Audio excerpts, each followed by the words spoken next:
bringing sa first bagay. Samahan niyo po sa vlog ngayong araw.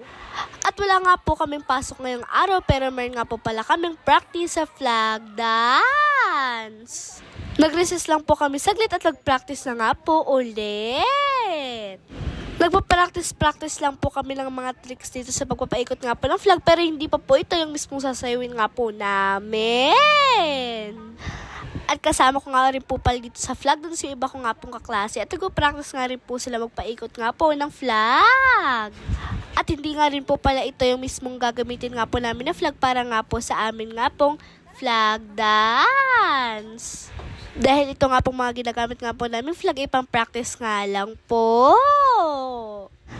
At nagluluto nga po dyan si Mami ng sopas. Dahil nga po merienda nga po namin yan. At kung mapapansin nyo nga po, hindi nga po kami sa tindahan dahil nga po bibili nga po kami dyan ng ice cream. At yun nga po kasama nga po namin dyan si Ella.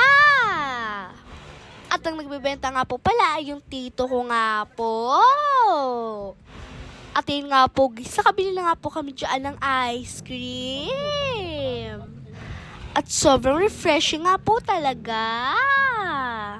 At yun naman po yung ice cream nga po ni Mami at ni Daddy. At sana po yung natuwa po sa vlog ngayong araw. And please, like, share, follow my page po. Salamat po.